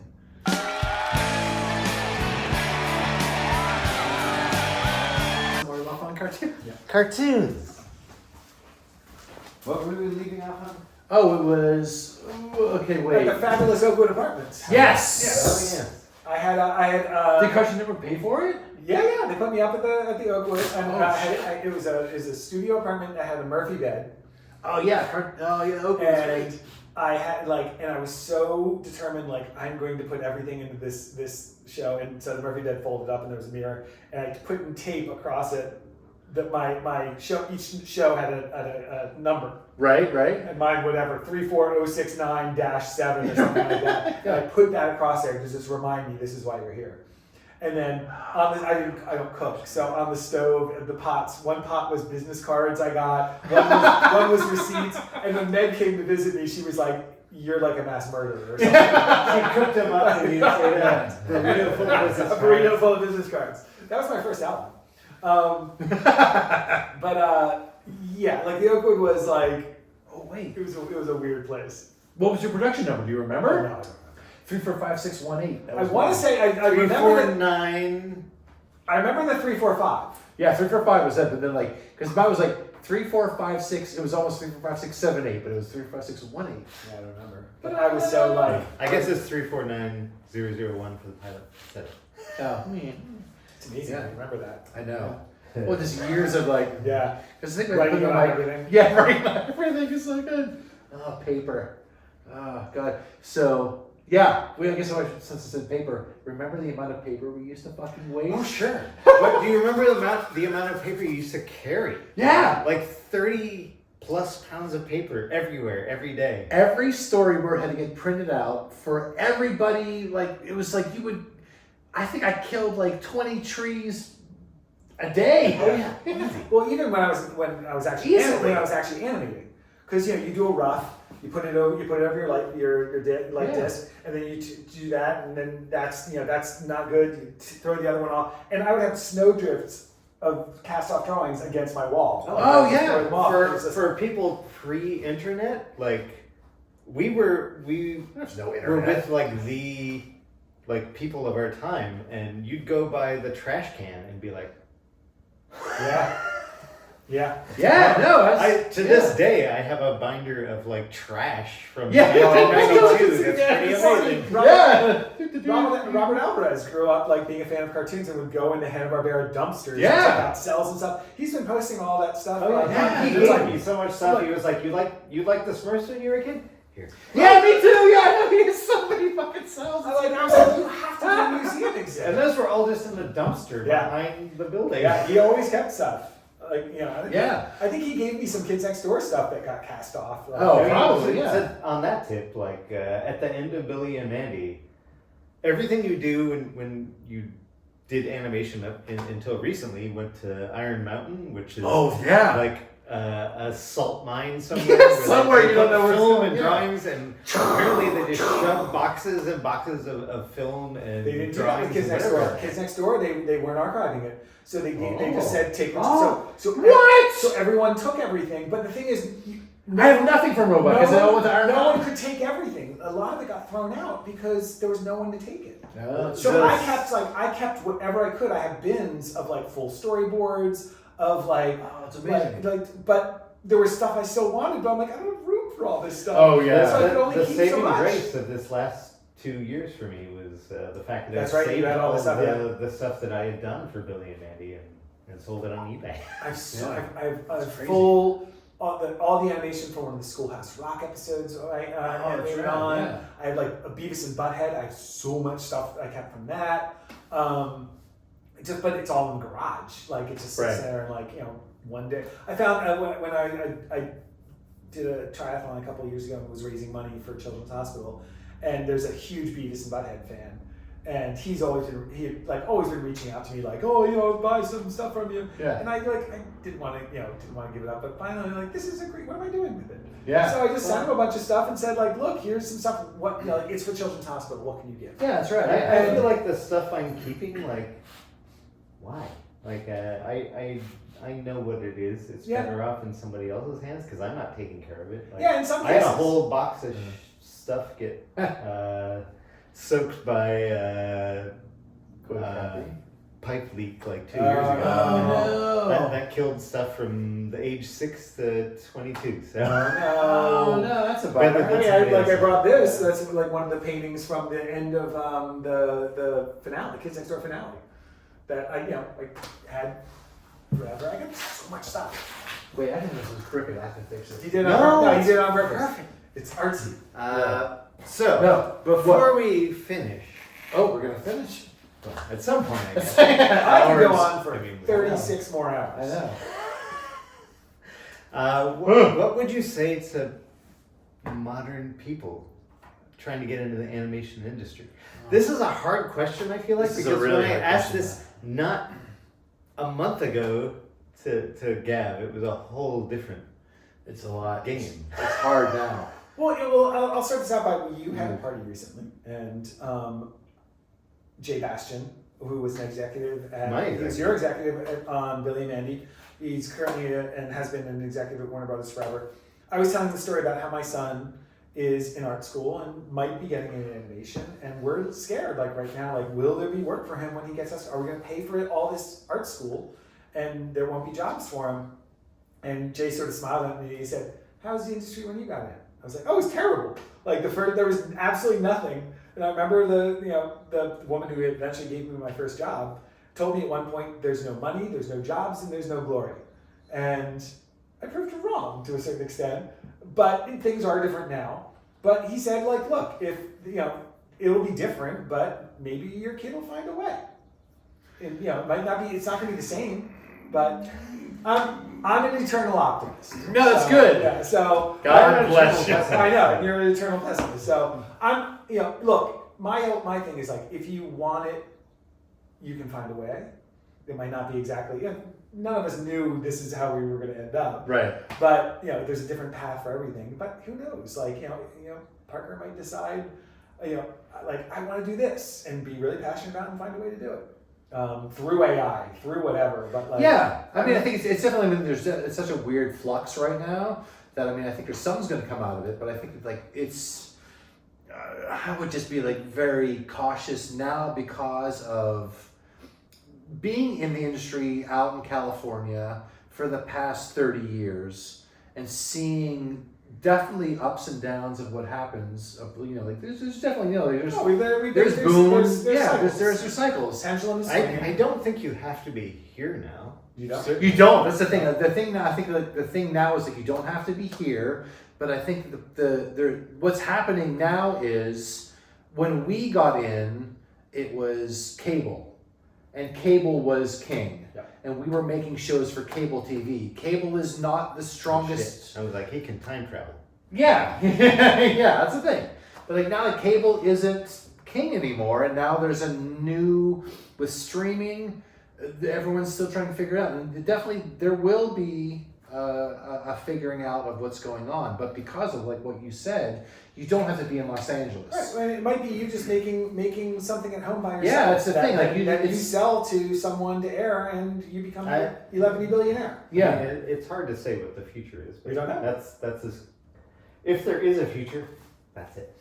yeah. I mean, I think it's like it's people. I mean, it's the fact that when we started out, at least you know, it was still cells and film and mag track. It was a And labor-intensive it was business. really labor intensive, but it was also very expensive. Yep.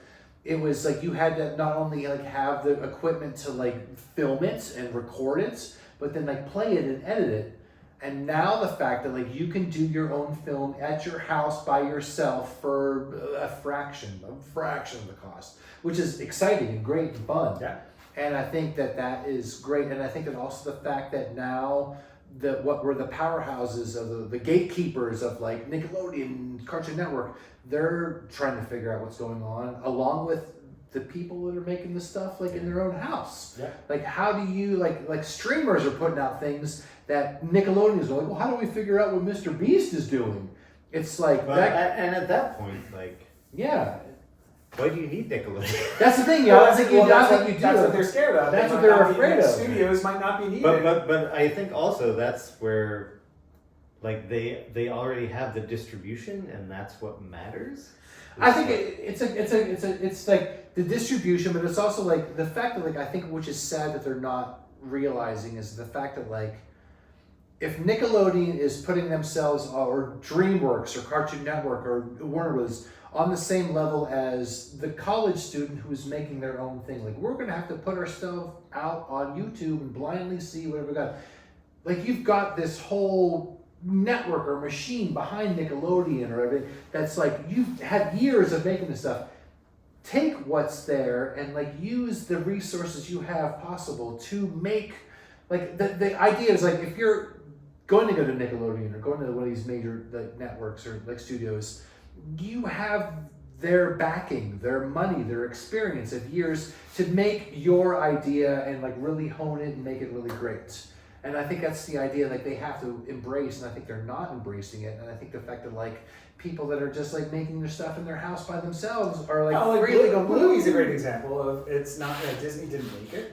Yeah. They acquired it, and it's really made by amazing people like who just kind of did it on their own. Totally. And I think that's what's going to kind of be like. Someone's a lot of people are going to be making crap. Right. Like just like more and more, there's going to be more crap out there, Right. and some of that crap will be successful, and other will just be crap. But there's going to be some that like rise to the top because it's done by people who are passionate and doing something different and doing something new. Mm-hmm. And that's when they might not need the networks. They might be able to put it online themselves and make, on news, they start their own streaming company or whatever. Yeah. Like, who knows? But the sad thing is, I think like with that is like I think that like when, at least for me, interning at Hanna-Barbera was so amazing for me because it was like I was going to school and you can only learn so much at school. Right.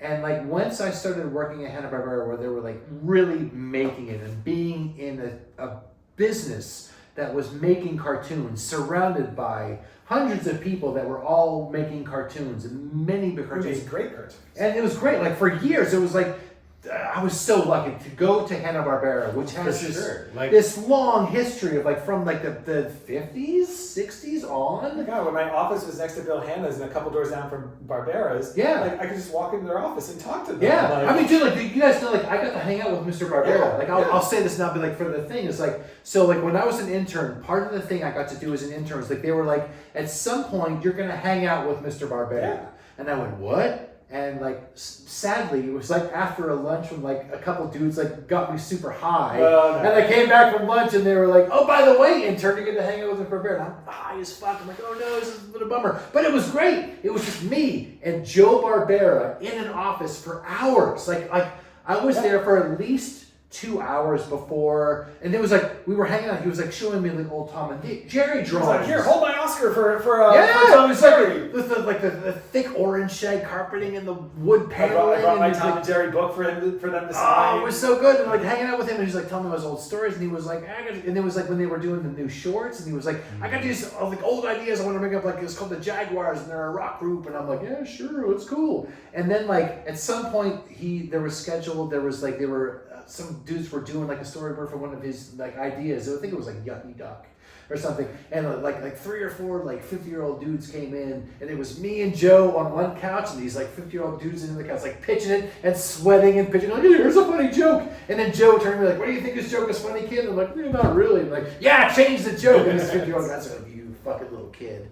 But it was like amazing to have that community and that resource of being able to learning the system, learning production, learning how every step of the way, like because I worked at a small studio first where we did everything from script to screen. Yeah, like you were helping with the backgrounds, you were helping animate, you were helping to cut the animatic or cut the to do the pencil test. You were painting the cells. You learned every step of the way, and you learned all the things that like go wrong, and you got to make mistakes and learn how to hopefully not make them on yours. But you got to learn from people and learn from the masters. Yeah, you got you were like exposed to people who've been doing it for 40 years. And some of it you're like, well, that's interesting. I do it differently. But that's what progress is. But I mean, like the thing is, like it's just sad that there's not that it almost seems like that resource is going away. I mean, it's great to be able to have the ability to make the films on your own, wherever you are. That's great. But I think to like have, like weird tricks and like tips and like backup and experience and people to talk to. Yeah, just like being surrounded by people who have been living it for years, and whether or not it's old technology, new technology, it's just like there is a common thread that goes through it, and to have those people and to just be exposed to all that experience. There were a lot of people when I was doing the Billy Mandy pilot that I was like, this is not viable now, like we've moved on. Right. Mm-hmm. But even that, like the ability to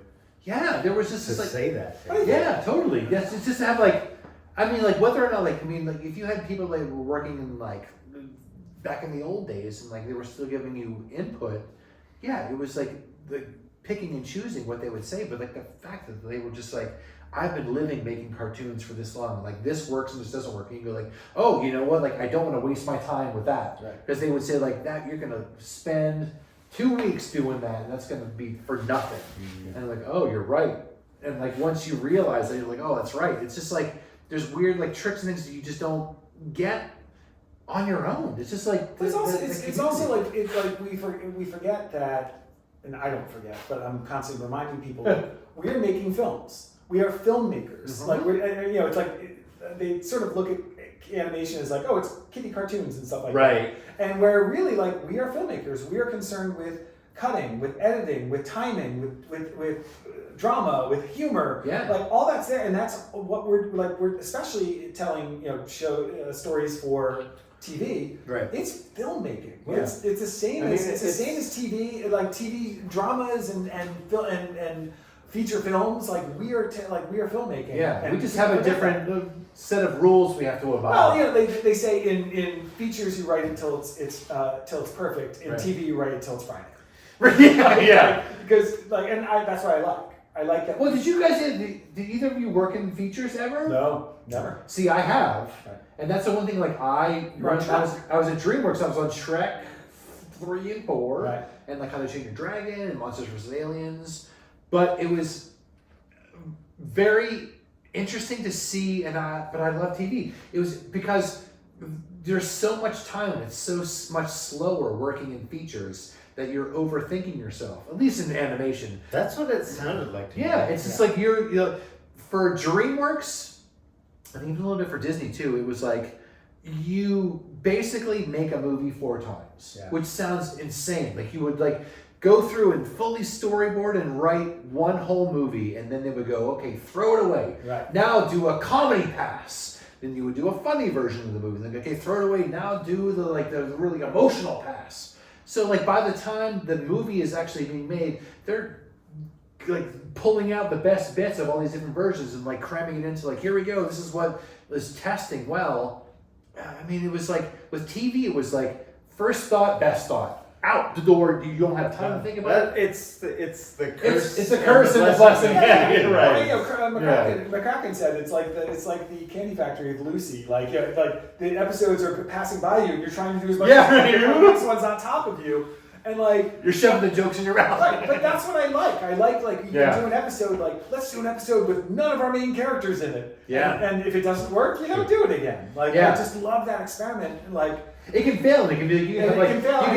It's one episode. Yeah, right. And then you know, like even all the way through the process, like, oh, this is the shit episode. I'm gonna hate it. But someone likes that episode. Yeah, totally. That's even the thing. the worst, when someone says what episode do you hate? I'm like, none, because there's some I don't. Yeah, I don't. But someone I had this one designer.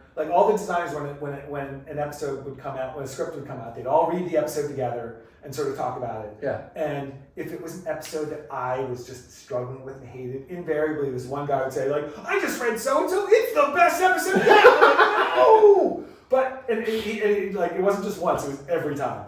But that just.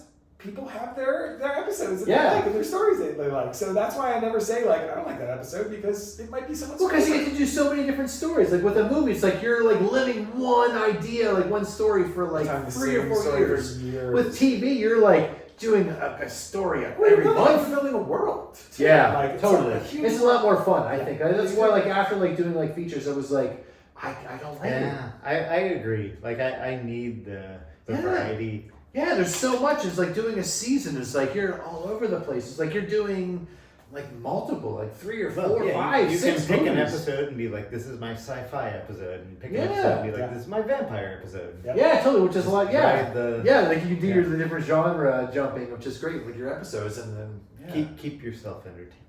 Yes. That's what we have to do. Yeah, we have to. Otherwise, we'll jump out a window. Yeah. Why? Speaking of which. You want to jump out a window? Jump out a window? Yeah. We're on the first floor. Good thing we're on the 50th floor of this sky rise. All right. So, what? Do we have to do a closer? Well, yeah. What are you doing now? What are you doing? Oh God! Don't do this. I'll tell you what I'm doing now. What are you doing? What are you doing Hi now? to you guys. That's pretty Maxwell much it. I'm growing tomatoes. I got a really good tomato bed going in the front. That's good. I just played with maybe there will be some sort of future for me. I don't know. There will be.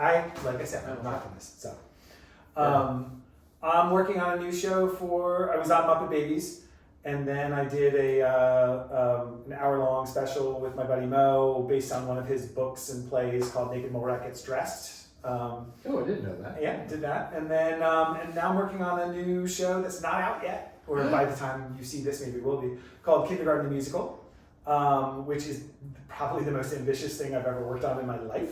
But I think it's going to be awesome, and I can't tell you anything about it other than that. But right now is a kind of scary time in the industry, so I'm very lucky to be working right now. So, and I hope that continues. But yeah, what about you? Me? What am I doing? I'm working for Nickelodeon on the Patrick Star Show. I'm doing lots of directing. Aside from that, I'm trying to figure out next steps for animation. I'm taking it upon myself to try to figure out something that we can all do and make lots of money on. Also developing some new shows for what is now Frederator. I'm doing some things with that. But then, because of you guys, I actually got into social media and I'm doing that, Right. which has been amazing. Right. Yeah. Don't blame that on So me. wait, was that right after we met? Like we got together. We got for so drinks. so the three of us got together for drinks, and we hadn't seen each other in Like a while. 5 years, Like 8 years, more. probably. So we Sadly, which Let's is say stupid. 6 years, just to even it out. Yeah, okay, sounds good. So we got together and we Just dumb. and we all drew on napkins our characters, and we told Greg, you have to get on this new thing called X. Well, that was like going back to what we were talking earlier, like Toon Zone, Which I had just gotten off of, I think. probably. Yeah, you told me you're like, don't do it because it's all whatever. No, it was because when Robot came out and there was Toon Zone or wherever it was, Right. it was like it was so many haters. It was toxic. It was so trolls. It was like full of trolls. And I went, I don't want to deal with this. And then like when it stopped, and the crazy thing was, it was like I'm like, who cares? Like after doing Robot, and it's a show that like lots of people saw and it was on TV. Right. But in my mind, it's just us. Right. And it was Yeah, like, no. whatever, like nobody gives a shit. And it was like, I talked to my friends, like we'll talk about that. But like not thinking that there was like this whole like vast I group feel of like people that watched it. that's one of the magical things about the entertainment industry is how much they make you feel like you're not a part of it.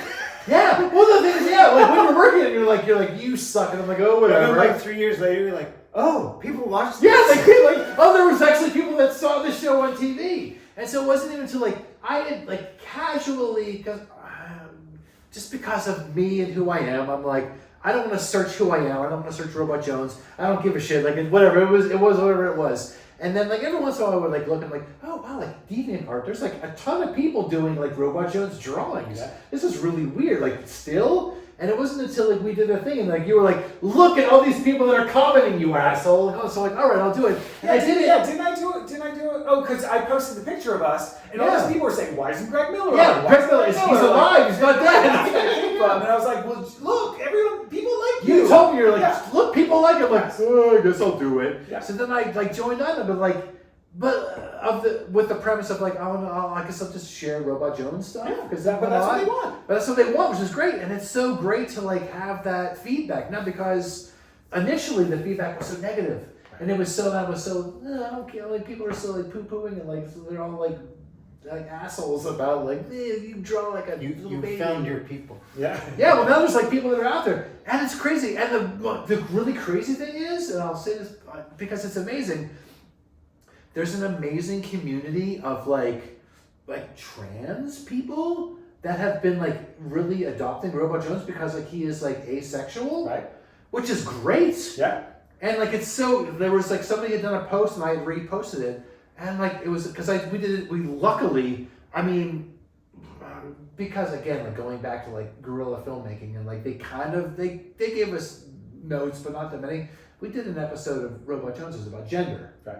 And like fully about it was just about like robots figuring out like is he a boy or a girl, and we kind of like luckily got to like do like this even explore that that there was sexuality in humans. Jesus. At the time too, like I can't believe they let me do it, and it was like it was very innocent, but it was still like tapping into the fact that like We did an episode of the boys wearing bras. I'm sure we all experienced the like, don't mention divorce. Yeah. Like it was a different time. Well, I mean, like the big thing was like, do you guys remember like there was like the fart rule or the butt rule? Like you could only show butts or have farts if you are on like season 2 and above. Oh, like season I remember 1. that. Oh, there was like a really we could. I know. This robot had like a fart episode and like You did a whole, you fight. did a whole episode with the farting duck.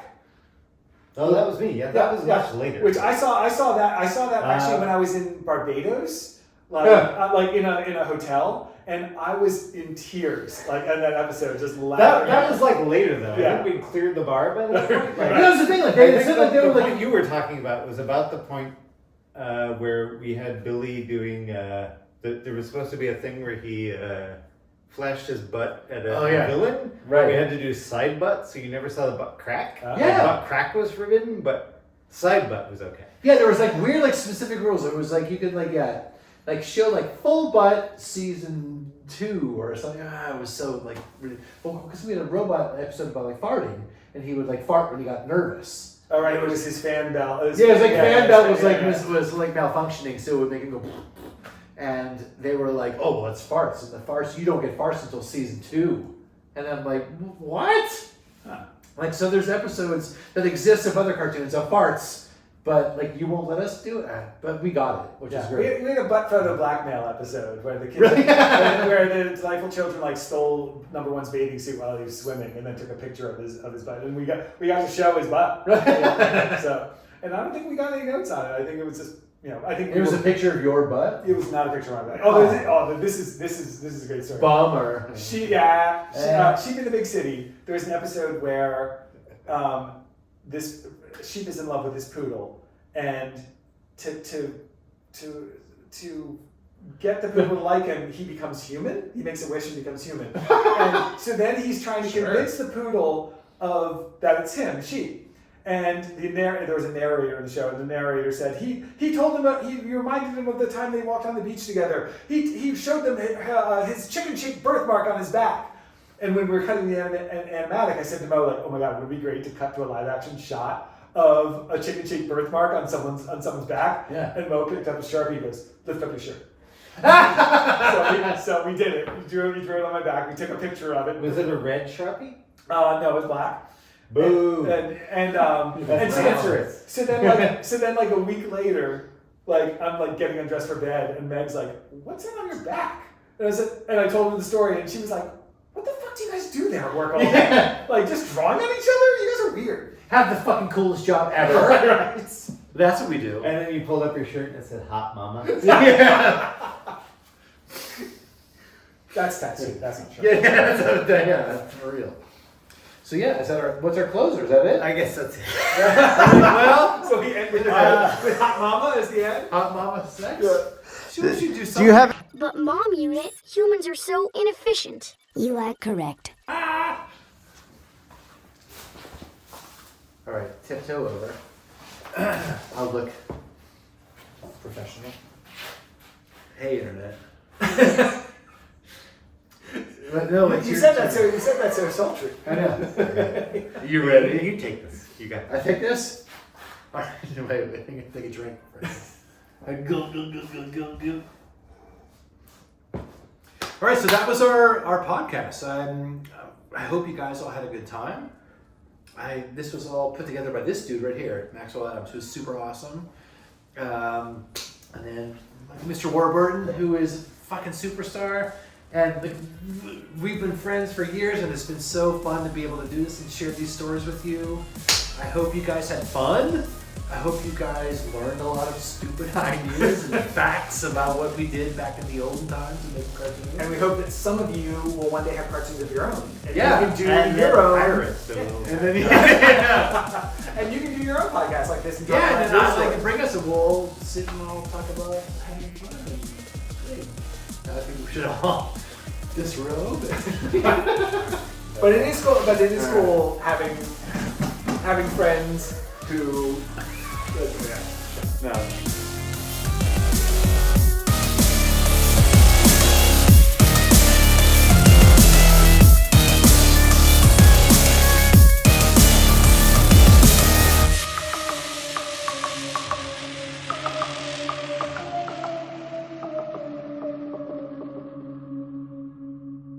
This is the end. Smash your television.